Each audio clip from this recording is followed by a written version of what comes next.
Bismillahirrahmanirrahim. Assalamualaikum warahmatullahi wabarakatuh. Perkenalkan, nama saya Humaini dengan nomor NIM 24031700160 dengan LPTK UIN Wali Songo Semarang. Kali ini saya akan membuat sebuah video pembelajaran sebagai syarat untuk uji kinerja PPG Dajab tahun 2025 dengan judul Iman kepada Kitab-Kitab Allah bagi kelas 3 SD atau fase B. Terima kasih. Wassalamualaikum warahmatullahi wabarakatuh.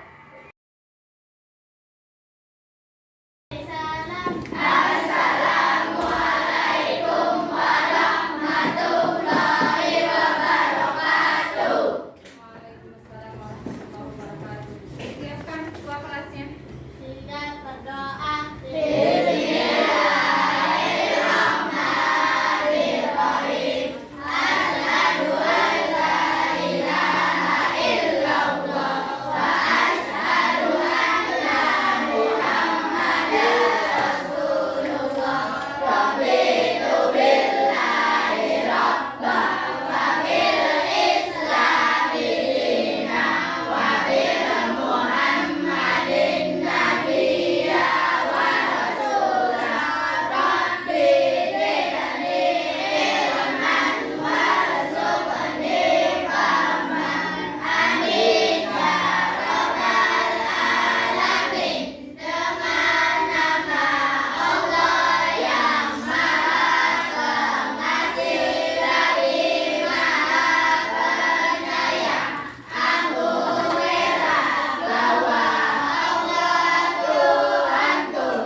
kemudian iman kepada kitab-kitab Allah. Kemudian yang kedua, memahami kitab Allah yang wajib diimani. Kemudian yang ketiga, memahami dalil iman kepada kitab-kitab Allah. Ya. Sudah kira-kira bisa nih ya. Harus bisa memahami pengertiannya. Pengertiannya seperti apa? Pengertian iman. Pengertian iman. Ada arti iman itu apa? Iman, ada yang tahu tidak iman itu apa? Iman itu ialah, tadi ada yang itu percaya. Iman kepada kitab Allah berarti mempercayai bahwa Allah itu menurunkan kitabnya kepada nabinya sebagai pedoman hidup para umatnya. Kalau kita umat Nabi Muhammad, pedoman hidup kita adalah Al-Quran dan Hadis. Kalau mereka di zaman Nabi Isa ya berarti menggunakan Injil. Terus kemudian sebelum Nabi Isa-nya lagi ada kitab apa? Zabur. Kemudian sebelum mereka pakainya itu. Tetapi yang terakhir kemudian adalah Al-Quran. Nah, semuanya dari Taurat, Zabur, Injil, Al-Quran semuanya firman Allah. Sama-sama firman Allah. Ya, sama-sama semuanya firman Allah. Harus kita pahami ya bahwasanya kitab-kitab yang Allah turunkan yang kita wajib percaya itu semuanya adalah merupakan firman dari Allah, bukan buatan manusia, apalagi buatan nabi, karangan nabi, bukan. Tetapi memang betul bahwasanya kitab yang kata Allah kamu wajib mengimani itu adalah firman langsung dari Allah. Allah memerintahkan malaikat Jibril untuk menyampaikan wahyu Al-Quran kepada Nabi Muhammad. Kalau nabi yang lain ada yang secara langsung bertemu dengan Allah, tapi selebihnya juga melalui malaikat Jibril. Sampai di sini bisa dipahami ya? Nah, kemudian kitab-kitab Allah yang wajib diimani. Kitab Allah yang wajib diimani. Ya, kita harus yakin. Jangan sampai ini dalam hati ada Injil. Kok yang itu mah kayaknya bukan kalimat Allah deh. Apa zaman sekarang Injilnya ada Bible, ada apa lagi gitu ya? Itu kan buatan manusia Bu. Yang sekarang sudah memang rombakan manusia, tapi yang asli zaman dulu adalah memang wahyu dari Allah. Ya wajib mengimani, tidak boleh ragu, tidak boleh setengah-setengah. Kalau kata Allahnya sudah, kamu wajib mengimani ya iman. Ya, tapi yang pertama turun kepada Nabi Musa yang bernama kitab Taurat. Nih, yang diturunkan kepada Nabi Musa sebagai pedoman hidup Nabi Musa beserta umatnya. Kitab Taurat berisi hukum-hukum syariat. Dalam Al-Quran ada tidak hukum syariat? Ada. Kemudian dan akidah yang berlaku saat ini. Akidah itu berarti keyakinan bahwasanya Allah itu satu. Kemudian para nabi itu ada, malaikat harus diimani malaikat, itu akidah namanya. Yang tentang keyakinan itu namanya ilmu akidah. Kemudian yang kedua, kelompok ini kitab apa? Zabur. Kitab Zabur, kelompok sini diturunkan kepada Nabi siapa? Kepada Nabi Daud, dan itu juga adalah pedoman daripada Nabi Daud beserta umatnya. Yang isi daripada kitab Zabur ialah tentang peringatan, nasihat, dan beberapa hikmah. Kemudian kitab yang ketiga,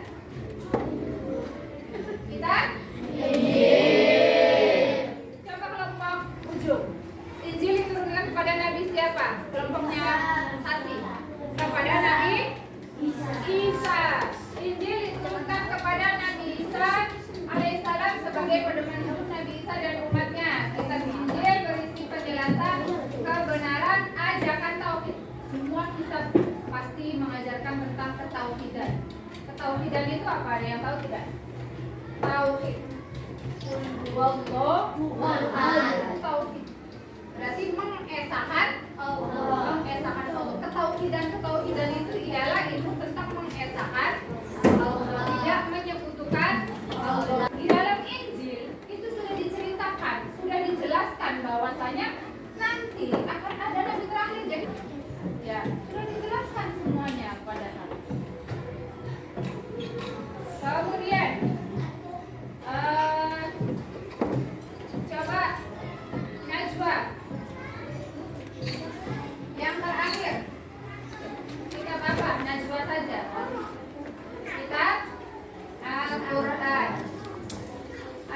tahu ada berapa surat dalam Al-Quran?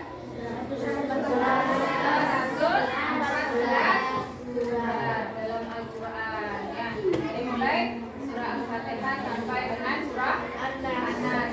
Jumlahnya adalah 114. Nah, ini adalah Al-Quran adalah kitab suci yang diturunkan kepada Nabi Muhammad SAW yang diwahyukan melalui malaikat Jibril. Pelajarannya dikandung dalam Al-Quran itu berlaku sampai hari kiamat. Saya tadi itu bilang Nabi Isa turun pun tetap memakai syariat Al-Quran. Bahwasanya ajaran yang terkandung dalam Al-Quran berlaku sampai hari kiamat. Al-Quran akan dijaga oleh Allah sepanjang masa, tidak akan ada yang dapat merubah Al-Quran satu kata pun, satu kalimat pun. Buktinya sudah banyak dari zaman Nabi Muhammad. Zaman dulu Abu Lahab beserta anak buahnya itu ahli-ahli dalam bahasa Arab kan. Tetapi ingin merubah Al-Quran dengan bahasa yang indah apapun tidak bisa. Dalam satu ayat pun mereka tidak bisa. Kata Allah, Al-Quran dijaga sampai hari kiamat. Ya, makanya kalian tolong yang sudah bisa baca Al-Quran dan punya hafalan Al-Quran dijaga. Kalian sendiri yang menjaga. Ya. Kemudian Al-Quran merupakan mukjizat Nabi Muhammad yang terbesar dan terhebat. Yang lain, Nabi yang lain, Muhammad bisa jadi ular, apalagi ya, bisa membuat baju besi pakai tangan, apalagi melelehkan besi tangannya. Terus apalagi bisa membelah lautan, kan beginian bisa membelah lautan, hebat-hebat ya. Kemudian apalagi yang sudah Nabi Ibrahim apa? Dibakar api tidak terbakar. Ya, anak laki-laki nih, coba ada yang tahu tidak? Mukjizatnya Nabi Musa. Mukjizatnya Nabi Musa. Ya, bisa membelah lautan. Lautan seluas apa dibelah, bisa jalan. Kalau secara logika manusia kita orang awam, tongkatnya segede apa? Ya kan? Kalau kita secara logika manusia, tetapi ketika Nabi Musa sudah diperintahkan Allah, Musa, pukulkan tongkatmu di lautan, itu jebret terbelah semuanya karena mengikuti perintah Allah. Makanya jangan coba-coba untuk melawan perintah Allah. Ya, Nabi Musa diperintahkan udah bingung, di sana kelompok Firaun, saya di sini lautan, ke sana kena pedang, ke sini tenggelam. Mau apa? Kemudian kata Allah, pukulkan. Coba kamu pukul tongkatmu di laut. Dipukul jebret langsung jebret terbelah. Luar biasa. Terbukti sampai dengan sekarang. Kenapa Rasulullah kok ditawarin begini kamu? Karena Rasulullah sudah yakin, imannya sudah kuat, Allahnya sudah bilang bahwasanya Al-Quran dijaga oleh Allah sepanjang masa. Kata Rasulullah, saya ngapain harus khawatir? Saya kenapa harus takut? Orang kata Allahnya saja Al-Quran akan dijaga sampai hari kiamat. Kenapa saya harus khawatir dengan Allah ketika Allah sudah menjanjikan perlindungan kepada Al-Quran dan umat-umat saya? Luar biasanya Rasulullah imannya. Sehingga kemudian dengan Al-Quran inilah orang-orang mendapatkan hidayah terbuka dan terbukti seluruh negara ya sudah ada semuanya umat Islam. Dulu negara-negara yang menolak Islam sekarang sudah mulai ada masjid-masjid di Spanyol, di Jepang, sudah ada sekarang, sudah diterima. Di Amerika yang dulu anti-Islam sekarang sudah bisa masuk. Di negara-negara anti-Islam sekarang Islam sudah diterima. Di samping dengan Al-Quran juga Rasulullah memiliki akhlakul karimah atau uswatun hasanah yang sangat luar biasa. Akhlaknya Rasulullah adalah akhlak Al-Quran, sehingga ibu harapkan kalian bukan hanya sekadar membaca Al-Quran, tetapi juga mengamalkan isi daripada Al-Quran. Sampai di sini bisa dipahami? Oke, bisa dipahami. Apa itu iman? Biar kamu gak nyontek nih. Apa itu iman? Iman. Apa itu iman? Kalau sini nggak bisa, ibu lempar. 1,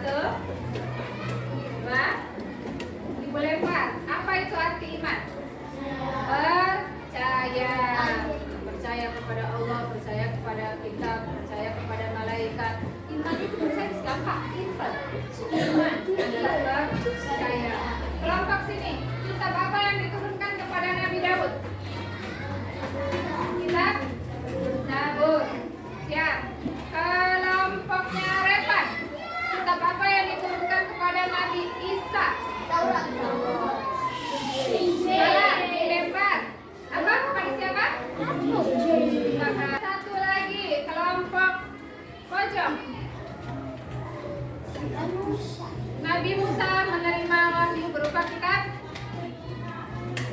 Musa. Nabi Musa. Kitab? Jawabannya betul atau tidak? Ya, dilempar ke kelompok sini. Nabi Musa menerima wahyu berupa kitab Taurat. Ya. Kemudian ada yang masih ingat tidak? Kita salah satu isi daripada kitab Taurat tentang apa? Hukum-hukum syariat.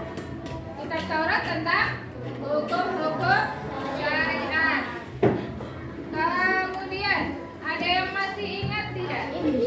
Dalam kitab Injil itu ada yang merubah dari sebagian merubah daripada kitab apa?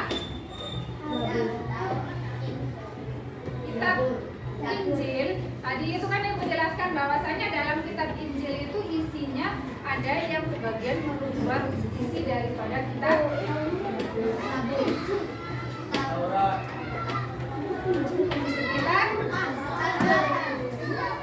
Injil, sebagian merubah daripada kitab Zabur. Ya, sip, kasih. Ya, oke. Kita ke diskusi.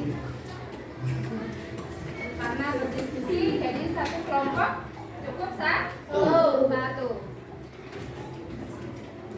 Peraturannya kalian semuanya isi dan diskusikan di bagian aktivitas diskusi bersama teman, kemudian akan ada kita diskusi bersama.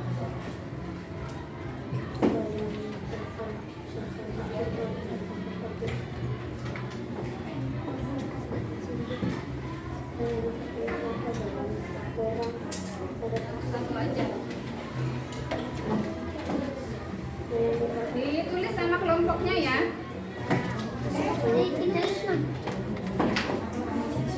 Di pojok.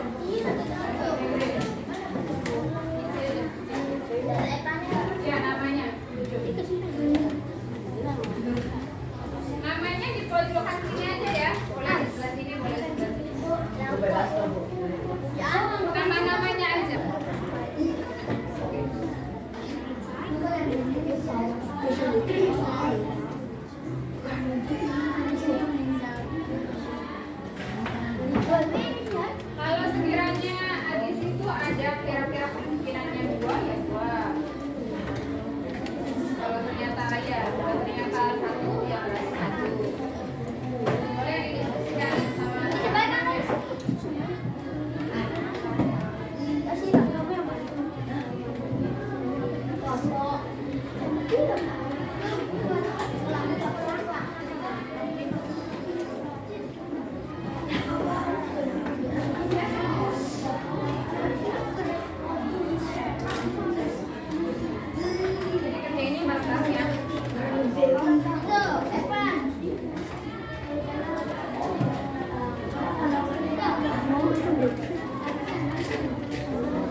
melihat Taurat wujudnya aja kayak gimana. Apa alasannya?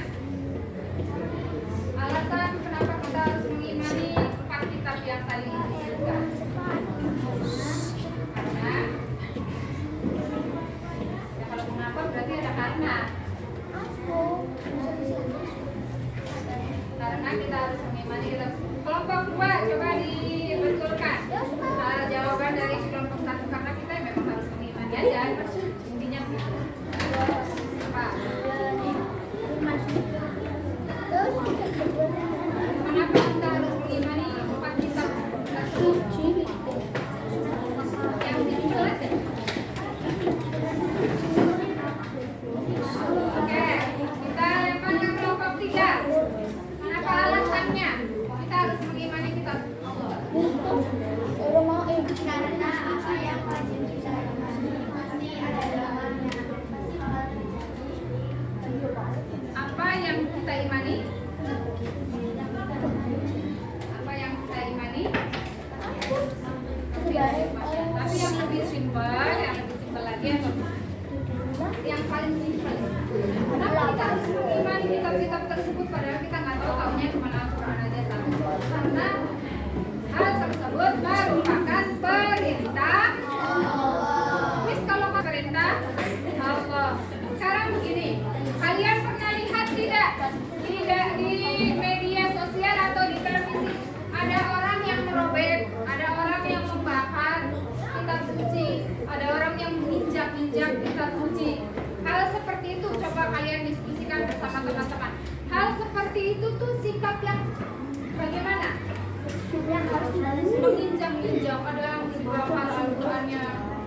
Kebanyakan kan kalau kita yang sekarang melihat, atau misalnya kebalikannya, orang Islam misalnya membakar Injil atau robek-robek Injil misalnya.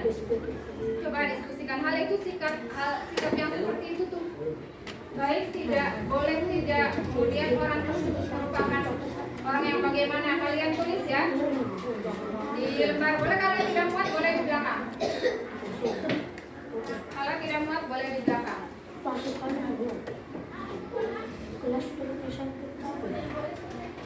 Ketika ada orang yang merendahkan atau menghina salah satu kitab, kalau keadaan kita itu kan paling kita kenalnya dengan Taurat, dengan Al-Quran, dengan Injil ya. Misalnya ada orang Kristen yang nyobek-nyobek Al-Quran, menginjak-injak Al-Quran, membakar Al-Quran, atau kebalikannya orang Muslim menginjak-injak Injil, merobek, menghina Injil, merendahkan Injil. Bagaimana sikap kita? Dan kemudian menurut kalian itu sikap orang tersebut itu bagaimana?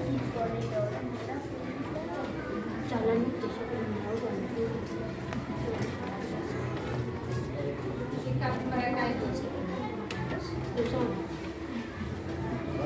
ya.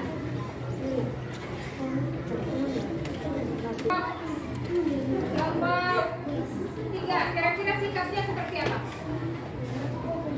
terhadap orang tersebut?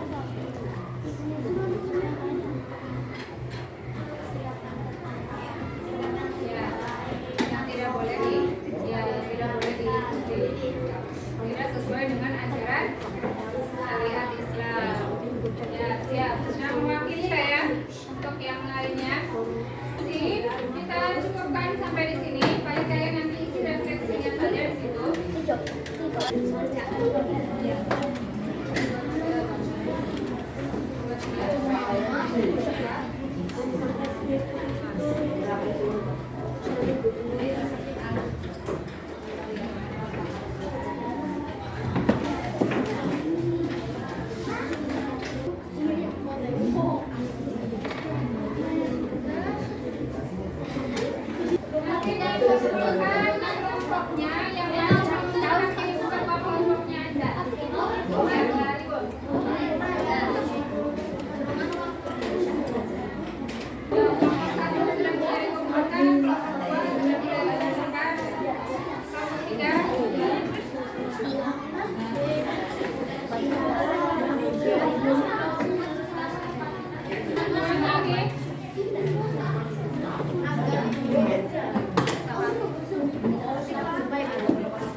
Allah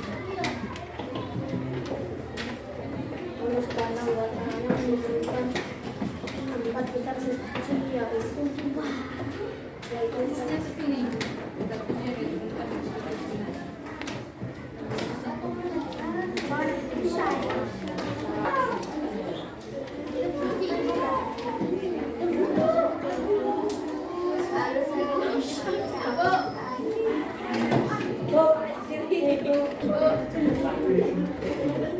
Ya, waktunya sudah habis.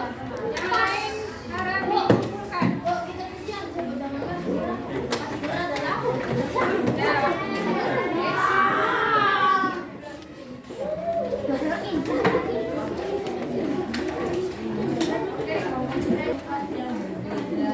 Ya, sudah selesai waktunya. Kita selesai kumpulkan.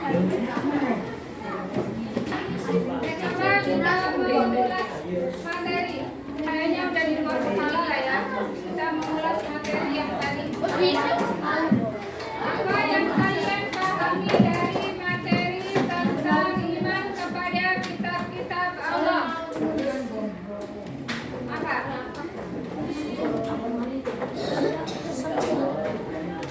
Dari mengimani kitab-kitab Allah yang kalian pahami itu apa yang dapat kalian pahami? Kayak seperti tadi contohnya, orang non-muslim yang tidak boleh merendahkan Al-Quran, atau kita yang orang muslim maka tidak boleh rusak dengan kayak keyakinan yang berbeda dengan Injilnya misalnya. Jadi dari yang dapat kalian simpulkan apa tuh?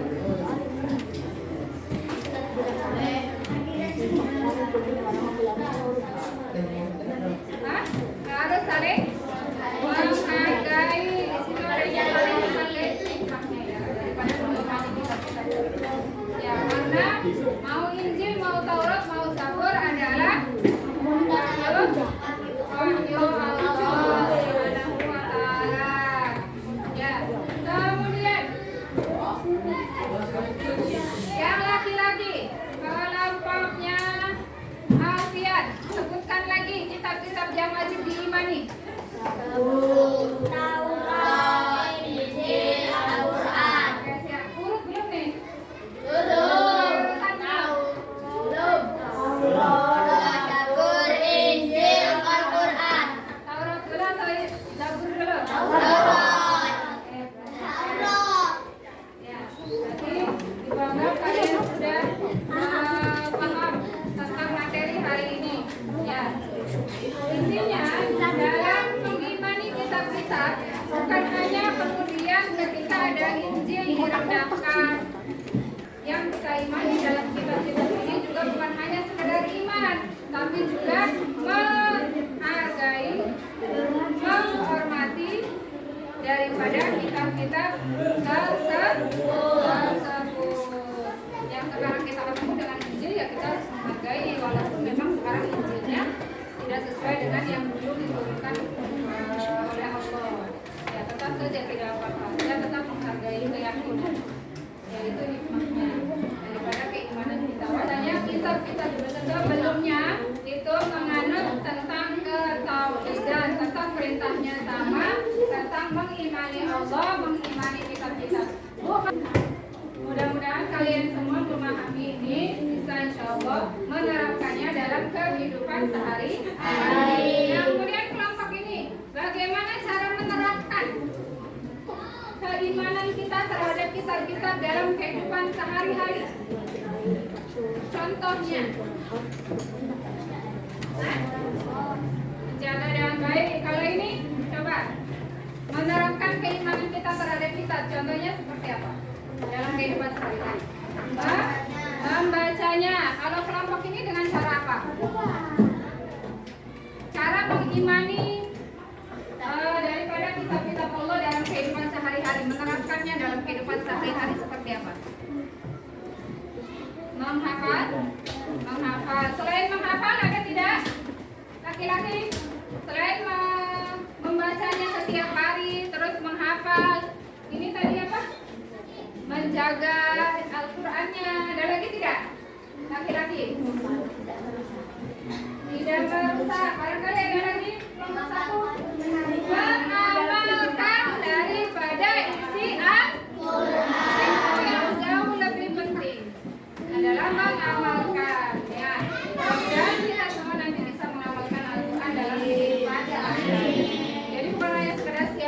dibaca, kemudian Al-Qur'annya dijaga dengan baik, ya.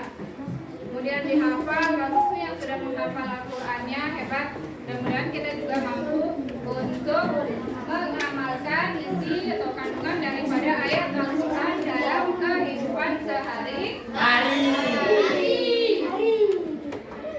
Oke, alhamdulillah pada hari ini kita sudah belajar tentang iman kepada kitab-kitab Allah. Mudah-mudahan dapat bermanfaat dan kita bisa mengaplikasikannya dalam kehidupan sehari-hari dan menjadi ahli Al-Qur'an. Kalau kita tutup, semua kelasnya boleh berdoa.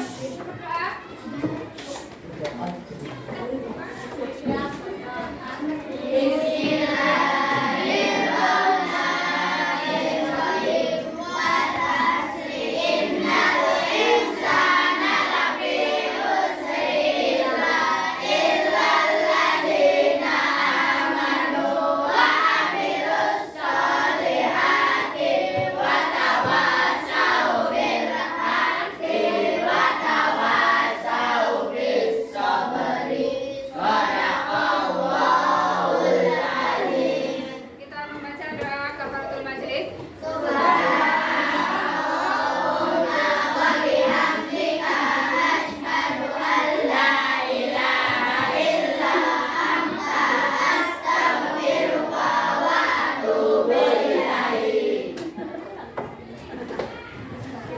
Akhiri, wassalamualaikum warahmatullahi wabarakatuh.